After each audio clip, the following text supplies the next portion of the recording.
Hey guys, remember me?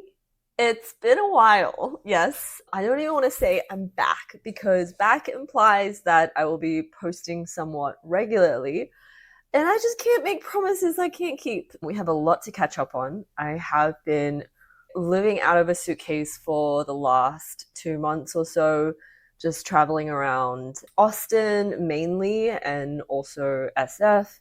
I've kind of been sick of Vegas. I am here still in my Vegas apartment because it's the World Series right now, but I wanted to check out a few different cities and see if I wanted to move. And related to that, I ended up buying a house in Austin. So I am moving there. Technically, I've already moved, but I'm back for the series and then I will gather my stuff and drive back out to Austin to officially move. It's all happening. I'm very excited. I think it's going to be a nice change. I spent quite a bit of time in Austin, which you're about to see because I've vlogged a lot of the last couple of months and I'm really excited to update you guys on my life. In terms of my house, I will be posting a house tour, I guess. Who do I think I am? Like, AD is at my door. It's something that I'm investing a lot of time and effort into. I'm just really excited to see how it all comes together. It's not a full renovation. The house is about 5 years old, so I think it's just some tweaks and personal touches that I want to do to the place. This is my first home that I've ever bought. It's the first time I can actually make real changes to a place. I don't know if it's going to be my forever home, but it's definitely my bachelorette pad. I have been playing quite a bit of poker at the lodge in Austin. I also played at TCH on their ladies stream. Anyway, let me take you back a couple of months and just share what I've been up to. A lot of you have also been commenting on my Instagram because this is way too much information, but I haven't actually dated in a very, very long time. And part of the reason is because there is no one to date in Vegas. Once I was like traveling around Austin and SF, I decided to dip my toe back into the dating waters. And there's been some funny stories I've posted on my Instagram. I'm just open to sharing that just because otherwise I feel like it's a waste of time. If the date's gone poorly, but I have a funny story to tell my friends, at least someone can have a chuckle at it, then it's better than nothing. Anyway, that's what's been going on with me. Let's get into the vlog.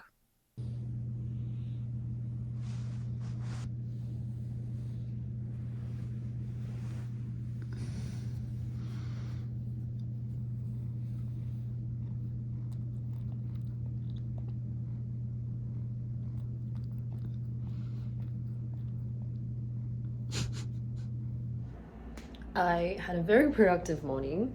I went to my workout class, I did some shopping, got all the ingredients I needed for the week. Usually I only cook like once a week, but I'll make smoothies like 3 or 4 times a week.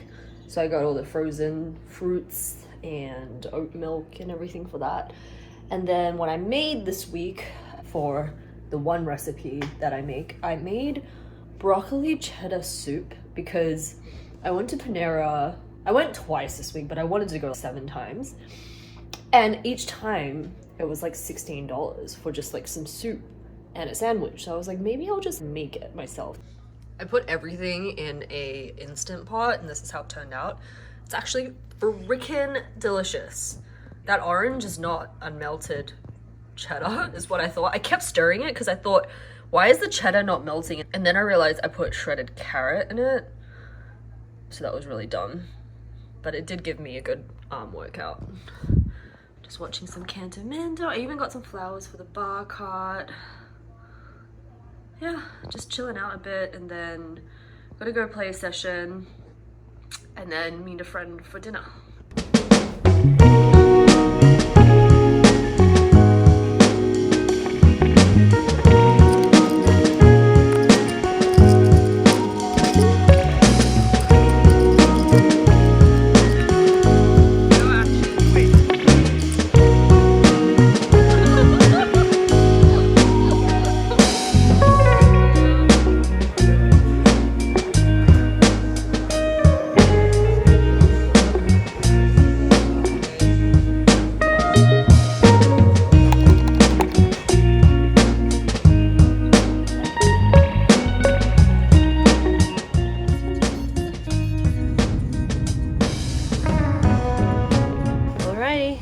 This is us. Got my suitcase. I think there's a code. Oh shit. All right, this is the place. It's a little townhouse. Why am I talking like that? There's the kitchen. Oh, this is the little work area. Oh, I thought they had a screen, but oh wait, I guess that's the second screen. I'll figure it out. Little workout area. Ooh, okay, this is nice. This'll do. Oh, they have a TV in the room. That's great. Love that. All right, time to bring the suitcase up. This is like the only time when I wish I wasn't single. All right, unpacking. Not usually my jam, but since I'm gonna be here for at least a week, I figure I would make myself at home. And also because I want to replicate living here as much as possible, which is why I did not rent a place near Round Rock, which is near the lodge, even though I'm going to be playing a stream there on Saturday. I decided to rent in a neighborhood that I could live in, so I rented in East Austin. I think the cool spots in Austin is like downtown, and then there's like South Congress, South Lamar, and East Austin is pretty lively, I think. So yeah, that is what I'm doing. I'm so glad I used packing cubes this time, and you know, I can even just like keep shit in like the cubes. Oh, I packed like 4 workout outfits because that's how much I plan on working out here. I even rented an Airbnb that had dumbbells downstairs. I'll see if I live up to the intent.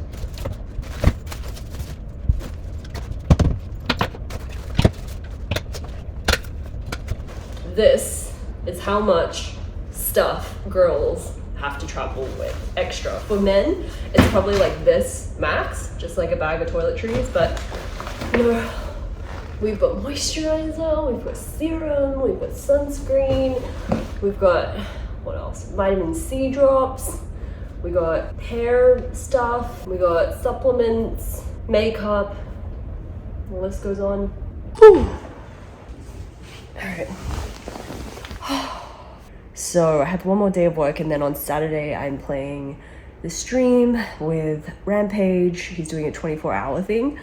I brought money. I'm playing 1-3 and 2-5, but I don't know if it's gonna last. Because those games are pretty deep. So even like 1-3, I mean, I could lose $5,000 in 1-3, and then 2-5, who knows? But yeah, I think I'm just gonna take a quick shower, get ready for bed, and then yeah, we've got a day of work and then some fun afterwards.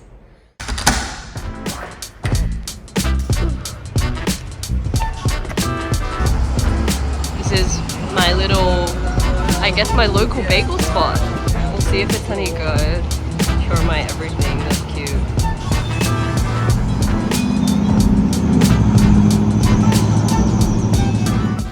Honestly, that bagel wasn't that good. The egg didn't feel like a nice scrambled egg. It felt like the kind of egg you get at the hotel when they have breakfast included. Very spongy. The bacon wasn't thin and crispy. And then the texture of the bagel wasn't that good either. It's not a very satisfying breakfast, but I was desperate for caffeine. So anyway, I'm getting some work done. I have a lot of analysis to run today.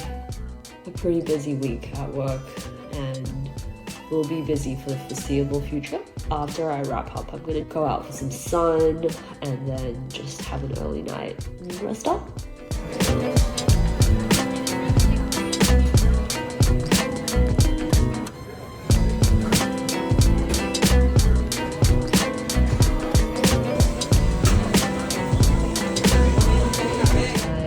Some groceries so that I can at least have some snacks and make breakfast from Whole Foods.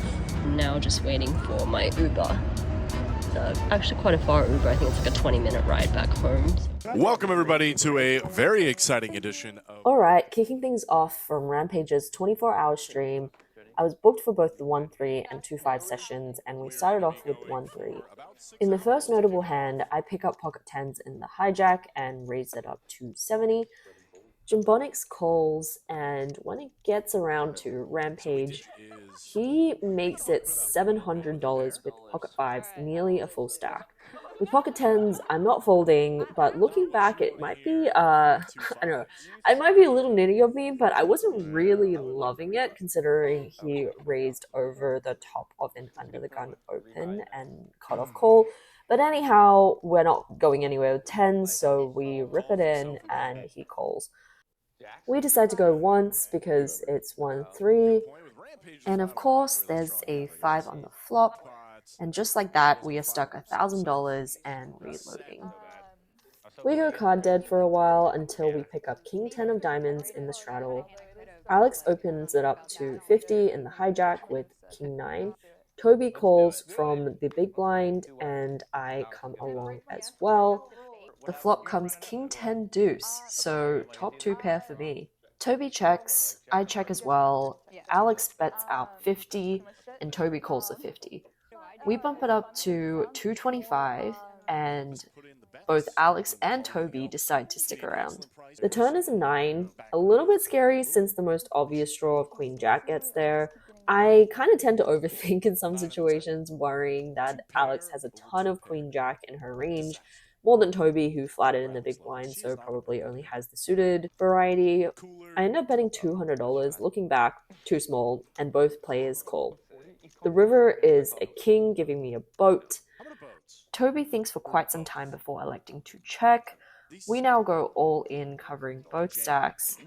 Alex wastes no time in calling with a full house, and now Toby is deep into the tank. He hit his flush, but correctly folds, realizing that a paired board could likely mean that somebody has a full house, especially since Alex called. Incredible laydown by Toby, and I scoop a much needed pot. Even after that pot, we are still down after the early stack off, but is it finally time to make our money back and be in the black? We pick up queens under the gun +1. We open it up and it folds around to Brittany on the button, who flats with king 6 suited. Toby and Tang call as well, and the flop is a dream. Queen 10-10, top boat. In multi-way pots, I generally go small, and this was no exception. I make a small bet, wanting value from flush draws, straight draws, 10, queen. Toby and Tang both call. The turn is a 10, and that one stings a little bit because now we're losing to any 10. It checks to me, and at this point, I decide to check back. I felt like betting wasn't accomplishing much here. I also block queens, funnily enough, with pocket queens, and I don't know if hands like 8s and 9s are going to call 2 streets, so I'd rather them call the river, where they're actually more likely to call, considering that there are no more cards to come. So anyway, the river is a 6. Toby now bets small. Tang folds, and I think this is a spot where a lot of players would consider raising. But let's think it through. I block queens, and a 10 beats me. Would Toby really bet worse for value? Maybe just with a queen, but even that's questionable considering pre-flop I raised, so my range could still include aces and kings, whereas his could not. So I just decide to call, considering there are an equal amount of queens and tens left, and not all the queens might be calling a raise. So it turns out to be the right play, and we lose the minimum. That is one of the sickest just calls I've seen. So we just wrapped up the first half, which was 1-3, but it played pretty big. So now we are just rearranging the plays for the second part, which is 2-5, which, if the 1-3 was anything to go by, is going to play pretty huge again. In the 2-5 session, Skull Mike joins the table, and we find ourselves in a big pot with him early on. Rampage opens it to 35 from the cutoff. Skull 3 bets to 150 on the button, and we look down at queens in the big blind and 4 bet it to 500. At this point, I'm really hoping Skull doesn't jam. I remember thinking that his line of 3 betting Rampages open, then jamming over my 4 bet usually screams aces, kings, or maybe ace king. Jacks probably just calls, and ace king doesn't always jam in position, so there aren't that many combos left. I don't know, maybe I'm wrong, but I always thought Skull was a little nitty, so I wasn't thrilled to call this. But of course, we're never folding queens here. We end up getting it in versus Ace King offsuit, which honestly is the best case scenario. We run it twice. The first board is great for us, and the second is also great for us. And we scoop a big pot to kick off the 2-5 session. Now let's talk about one of the most action-packed hands. I open 9-8 suited under the gun +1 to 30 and get 5 callers. The flop comes 7-6 deuce, hello open-ended straight flush draw. When it checks to me, I bet 50. Tang raises, and Toby then 3 bets to 575. Obviously, I'm not folding, but do I jam or do I call? I opted to flat because if I call, I thought maybe Tang or Killer K will come along with weaker hands behind me. If I'm going to hit my straight or a flush, I'd rather there be more money in the pot. And if I raise, I'm really only just flipping against a set because I really don't think that Toby is raising to 575 with anything except 7-6 suited or a set. Unfortunately, both Tang and Killer K now fold. Having them both fold, breaking a turn, and having Toby jam is the absolute worst case scenario, and now I'm in a weird spot. I have 15 outs, 9 spades, 3 fives, and 3 tens. I need 37% equity to call this turn bet, and I think I have about 32%, so EV wise, it is a losing call versus sets. But in any case, I flick it in. This is a stream after all, and taking a slightly negative EV gamble to hit a straight flush would be kind of nice. So we run it twice. The first board bricks, and the second board, boom, we hit the flush and we chop the pot. So at this point, the stream's getting a little goofy. Rampage is doing resistance band squats mid-session. This is a ChatGPT approved workout strategy for pulling a 24-hour poker session. And yeah, things were getting a little bit loose as the alcohol consumption increased, which was definitely not advised by ChatGPT for pulling a 24-hour poker session.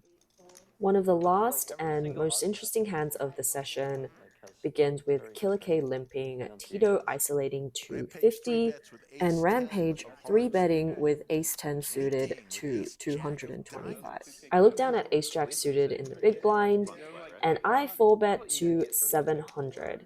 Rampage calls, and we're now heads up in a $1,500 pot. The flop is King, Queen, Queen. Not great for us. I decide to make a small bet to push our equity against weaker holdings. Rampage now calls, and the turn is an offsuit 4. Still nothing really for me, so we decide to check, and Rampage checks back. The river is an offsuit 7.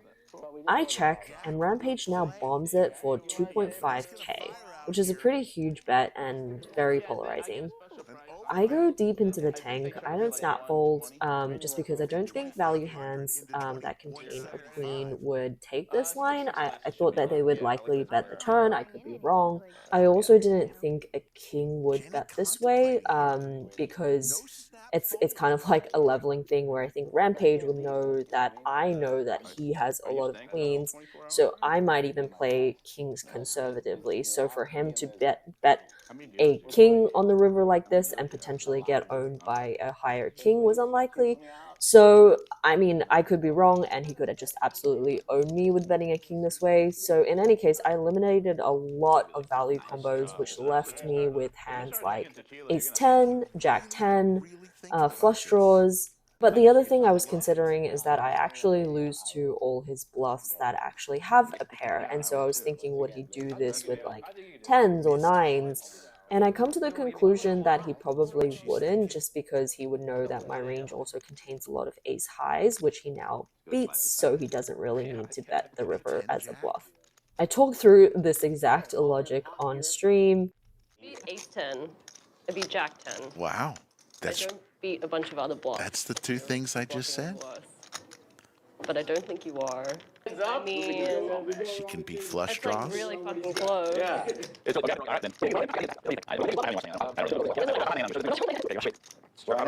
This would be an amazing call.